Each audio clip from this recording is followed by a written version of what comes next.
बालिका उच्च माध्यमिक आदर्श विद्या मंदिर आदर्श नगर मालपुरा की ऑनलाइन कक्षाओं में आप सभी विद्यार्थियों का हार्दिक स्वागत अभिनंदन। प्यारे विद्यार्थियों, आज हम कक्षा दसवीं हिंदी विषय में गद्य साहित्य के जो पाठ हमारे कोर्स में दिया हुआ है वो है लेखक मुंशी प्रेमचंद। मुंशी प्रेमचंद द्वारा विरचित ईदगाह कहानी को आज हम पढ़ने जा रहे हैं। पूर्व की जो कक्षाएं हैं उन कक्षाओं में हमने जो है यहाँ तक इस चैप्टर को पढ़ा। आगे पढ़ते हैं कि हामिद को यकीन न आया ऐसे रुपए जिन्नातों को कहाँ से मिलेंगे। सचमुच के रुपए देते हैं, बिल्कुल ऐसे ही रुपए। हामिद को उम्मीद नहीं थी, क्या जिन्नात भी ऐसे पैसे रखते हैं।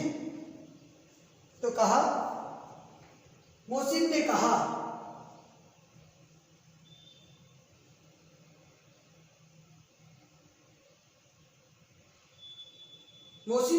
जिन्नातों को रुपए की क्या कमी, जिस खजाने में चाहे चले जाए लोहे के दरवाजे तक उन्हें नहीं रोक सकते। अर्थात जो जिन्नात होते हैं वो अदृश्य शक्तियां होती है और ये अदृश्य शक्तियां जहां से भी जाए किसी भी खजाने में से पैसा ला सकते हैं। आप हैं किस फेर में, आप किस ख्याल में हो। हीरे जवाहरात तक उनके पास रहते हैं, जिससे खुश हो जाए उसे टोकरो जवाहरात दे दे।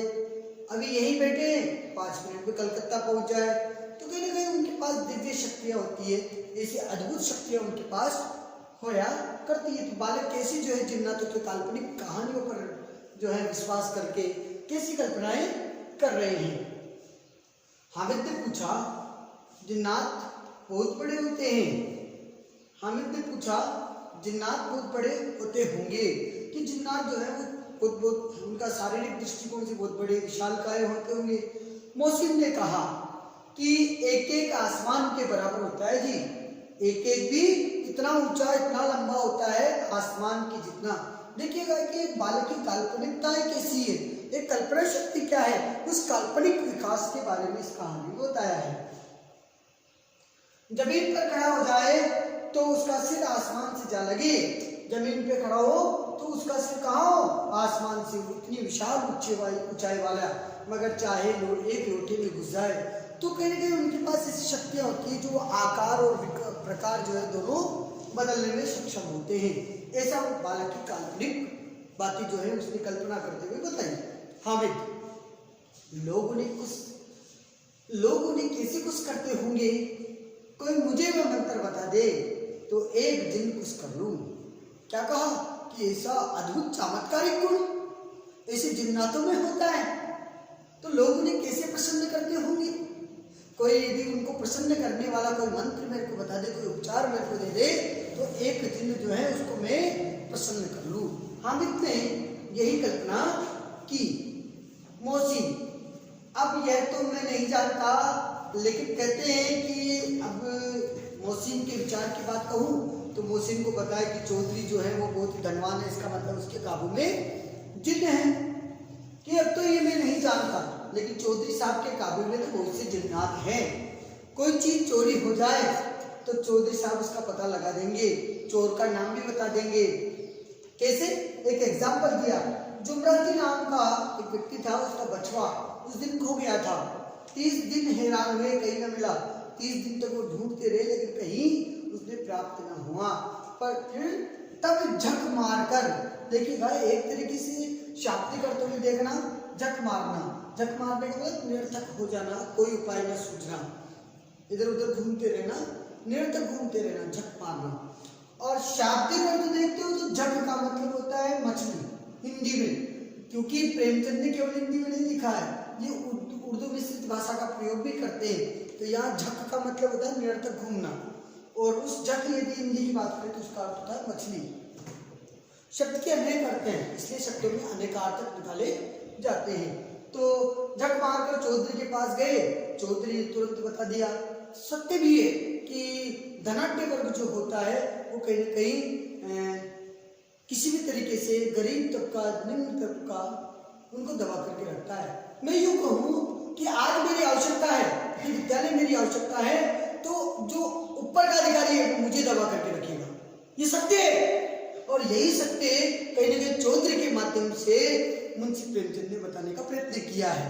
प्रयत्न यही है कि ये जो चौधरी साहब हैं, ये चौधरी साहब गांव के बहुत ही धनाढ्य व्यक्ति हैं और कैसे न कैसे करके गरीब और दलित और आवश्यक जिसको आवश्यकता है उन लोगों को ये दबा करके रखा जाता है।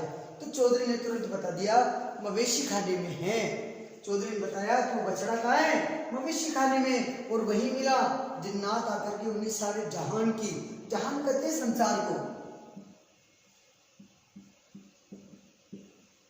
इस देश की यत्र तत्र सर्वत्र, यूं कहे तो यत्र तत्र सर्वत्र, यहाँ वहां सभी जगह की खबरें दे जाते हैं। अब उसकी समझ में आ गया कि चौधरी के पास क्यों इतना धन है, क्यों उनका इतना सम्मान है। आगे चले, ये पुलिस लाइन है, यहीं पर कांस्टेबल कवायद करते हैं। आगे जो ही आगे आए तो पुलिस लाइन का मतलब जहाँ पुलिस की जवान रहते हैं उसे पुलिस लाइन के नाम से जाना जाता है। और पुलिस का जो सिपाही होता है उस सिपाही को इंग्लिश में कांस्टेबल कहा जाता है। बोला कि यही सभी कांस्टेबल जो होते हैं वो कवायद करते हैं। कवायद का मतलब यही रहते हैं और यही जो उनकी परेड वगैरह होती है। रहता है 5-4, रात को बेचारे घूमकर पहरा देते नहीं चोरियां हो जाए। क्या कहा कि एक वो शब्द जो रूटीन में आता है कांस्टेबल के बेल्ट के जवानों के लिए, रिटर्न 5-4, अर्थात एक बालक जो है उस तरीके का अपने आप में अनुभव करता हुआ बताता है और कहता है कि बेचारे रात भर घूमते रहते हैं, तब जाकर के जो है पहरा देते हैं, तब जाकर के चोरियां नहीं होती, वरना कांस्टेबल पहरा नहीं देंगे तो चोरी हो जाएगी। देखिएगा यहाँ से एक बालक के मन का भाव आया कि कांस्टेबल क्या करते हैं, लेकिन उस समस्या का भी प्रेमचंद ने कहीं न कहीं इंगित किया है। बालकों के अबोधपन में और बालकों की चाइल्ड साइकोलॉजी के बाद भारतीय, यूं कहूँ तो जो भारतीय व्यवस्था थी उस पर भी उन्होंने प्रश्नवाचक चिन्ह लगाया। बालकों के माध्यम से कैसे? मोहसिन ने प्रतिवाद किया। मोहसिन ने प्रतिवाद का मतलब मोहसिन ने अपनी जो बात थी उसको काटा। क्या कहा कि कांस्टेबल पहरा देते हैं, ये कांस्टेबल जो होते हैं ये पहरा देते हैं, तभी तुम बहुत जानते हो अजी हजरत यही चोरी कराते हैं। ये है वर्तमान की नहीं कहूँ मैं, लेकिन भारतीय जो प्रशासनिक व्यवस्थाएं थी उस पर भी कहीं न कहीं व्यंग्य कहानी के माध्यम से दिया है कि तुम जो है बड़ा अच्छा जानते हो, कांस्टेबल पहरा देते हैं। अरे पहरा क्या देते हैं तुम बहुत जानते होंगे, कांस्टेबल तो ये हजरत, अजी हजरत, अरे जनाब यही चोरी कराते हैं। पुलिस वाला कहता है चोरी कर कैसे, जिस गली में जाता है दूसरी गली में चोरी करवाता है, तीसरी गली में कहता है। आगे देखिएगा, मैं नहीं कह रहा हूँ, मुंशी प्रेमचंद ने 1880 के दशक में जब उनका जन्म हुआ और ये कहानी लिखी गई उनकी 17 या 18 साल के बाद, तो उस दशक में अंग्रेजों का शासन था। उस दशक में पुलिसिया जो प्रणाली है उस पर कहीं न कहीं व्यंग्य लिखा, उस पर कहीं न कहीं प्रश्नवाचक चिन्ह लगाए। क्या लगाए देखिएगा कि कांस्टेबल पहरा देते हैं तभी तुम जानते हो अजी हजरत यही चोरी कराते हैं। शहर के जितने भी चोर डाकू हैं सब इनसे मिले रहते हैं, जितने भी बदमाश लोग हैं, जितने भी शरारती तत्व हैं वो इनसे मिल करके रखते हैं। चोर डाकू सबसे मिले रहते हैं। रात को ये लोग चोर से कहते हैं, रात को ये लोग चोरों से कहते हैं चोरी करो, और आप दूसरे मोहल्ले में जाकर के जागते रहो पुकारते रहते हैं। देखिएगा कितनी वजनदार बात उन्होंने कही है। मुंशी प्रेमचंद ने कहा कि मोहसिन केवल यहाँ एक पात्र है, लेकिन मोहसिन के पात्र के मुख से निकलने वाले वो सारे शब्द मुंशी प्रेमचंद के स्वयं के हैं और कहीं न कहीं आदर्श और यथार्थ के हैं जो उन्होंने देखा। उन्होंने क्या देखा कि शहर के जितने भी चोर डाकू होते हैं, लुटेरे होते हैं, जितने भी बदमाश और शरारती प्रवृत्ति के लोग होते हैं, उनके अच्छे मित्र होते हैं पुलिस वाले, और ये इनसे सबसे मिल करके रहते हैं। रात को ये लोग चोरों से कहते हैं कि चोरी करो, और दूसरे मोहल्ले में जाकर के कहते जागते रहो। जिस मोहल्ले में चोरी होती है उसमें ये पहरा नहीं देते, कि ये व्यंग्य उन्होंने दिया।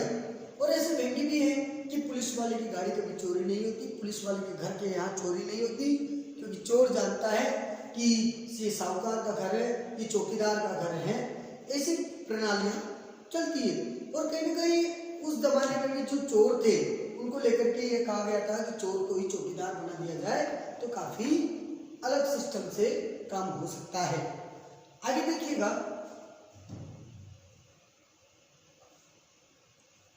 जब भी इन लोगों के पास इतने रुपए आते हैं, मेरे मामू एक थाने में कांस्टेबल है, क्या कहा, जब भी इनके पास इतना पैसा होता है, एक कांस्टेबल की तनख्वाह कम होती है लेकिन फिर भी कितना पैसा है, कैसा जीवन जीता है।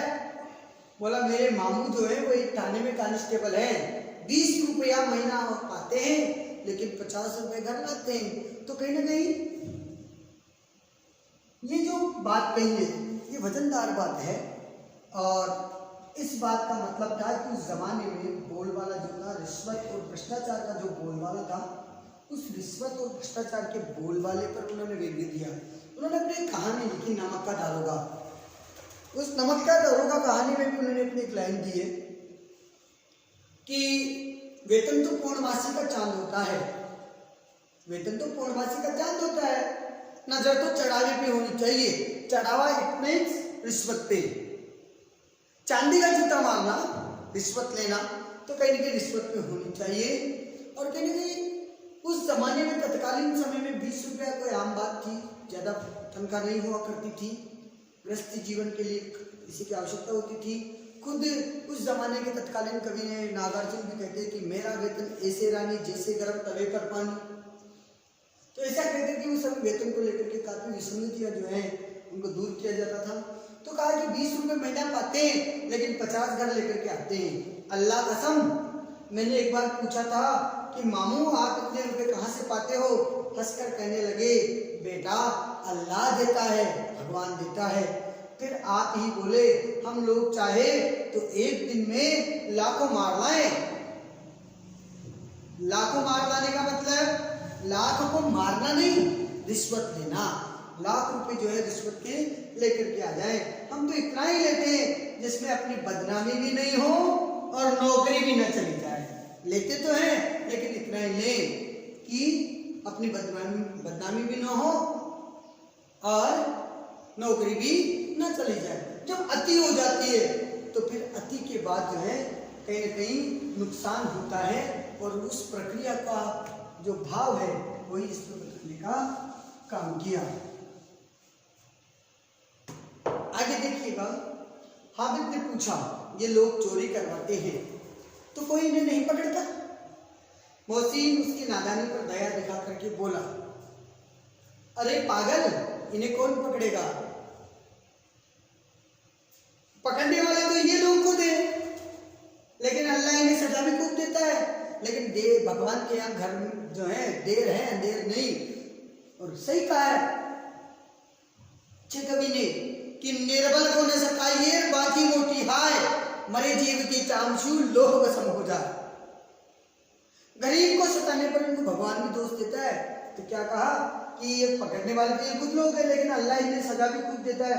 हराम का माल हराम में, चोरी का माल चोरी में, मोरी में ही जाता है।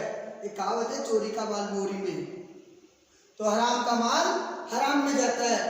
यदि अनैतिक तरीके से कमाया गया धन जो है वो अनीति को ही बढ़ावा देता है। थोड़े दिन हुए मामू के घर में आग लग गई, सारी ले पूंजी जितना भी कमाया ले लिया हुआ, सारी भी कमाया हुआ सारी पूंजी जल गई, एक बर्तन तक न बचा, घर में एक सामान तक नहीं था। कई दिन पेड़ के नीचे सोना पड़ा, अल्लाह कसम पेड़ के नीचे। फिर न जाने कहां से 100 रुपए का कर्ज जो है वो बर्तन बांधने के लिए आए, फिर कर्ज लेकर के अपना घर बसाना पड़ा। तो कहीं ना कहीं आप ये देखिएगा कि मोहसिन हामिद ये बाल सुलभ चेष्टाएं तो कर रहे हैं, एक चाइल्ड साइकोलॉजी की तो बात है, लेकिन प्रेमचंद इनके माध्यम से तत्कालीन जो परिस्थितियां थी और तत्कालीन परिस्थितियों के बाद क्या परिणाम निकला उसका भी कहीं ना कहीं वर्णन जो है अपनी कहानी में किया है।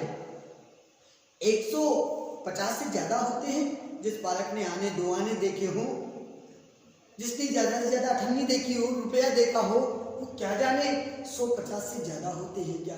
एक गरीब आदमी ने कहा, एक गरीब आदमी सोचता है तो हामिद ने कभी पैसा नहीं देखा, उसने कहा क्या 150 से ज्यादा होते हैं, कहा 50, कहा 100, कहाँ 100, कहाँ 50। उस समय नोटों का काम नहीं था, जो है सिक्के हुआ करते थे और थैली भर करके आते थे।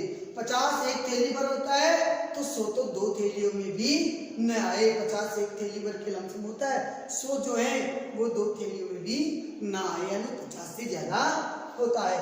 अब धीरे धीरे वो आगे बढ़ने लगी, बस्ती जो है वो घनी होने लगी। ईदगाह जाने वालों की टोलियां नजर आने लगी, एक से एक भड़कीले वस्त्र पहने हुए, कोई इक्के तांगे पर सवार होकर, कोई मोटर पर, सभी इत्र में बसे, सभी के दिलों में उमंग। और ग्रामीणों का ये छोटा सा दल अपनी विपन्नता से बेखबर संतोष और धैर्य में मगन चला जा रहा था। देखिएगा बस्ती गधी हो गई है, सब लोग ईदगाह जाने वाले हैं, उधर आने नजर आने लगे। सबने नए वस्त्र पहन रखे हैं, कोई इक्के तांगे, इक्का कहते घोड़े को, घोड़े का जो घोड़े गाड़ी जो होती है,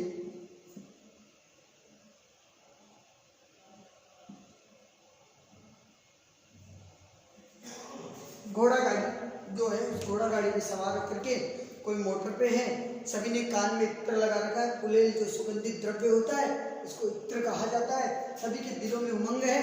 ग्रामीणों का एक छोटा सा एक दल है जो कि अपनी गरीबी से बेखबर होकर के संतोष, उनके मन में संतोष का भाव है, पेशेंस है, धैर्य है और मगन होकर के चला जा रहा है। बच्चों के लिए नगर की सभी चीजें बिल्कुल अनोखी है, जैसा उन्होंने कभी नहीं देखा। जिस चीज की ओर ताकते ही रह जाते हैं, पीछे से बराबर हॉर्न की आवाज आती है, कोई गाड़ी आवाज देती है हॉर्न की, तब भी होने पर ही भी न चलते। हमें तो मोटर के नीचे आते आते बचा, वो तो मोटर के नीचे जाते जाते बच गया। सहसा ईदगाह नजर आया है। आज हमने ये प्रेमचंद कहानी का पार्ट 3 पढ़ा है, पार्ट 4 पढ़ा है। अगला जो वीडियो है, अगली कक्षा में हम इसको पूरी को पढ़ेंगे। धन्यवाद।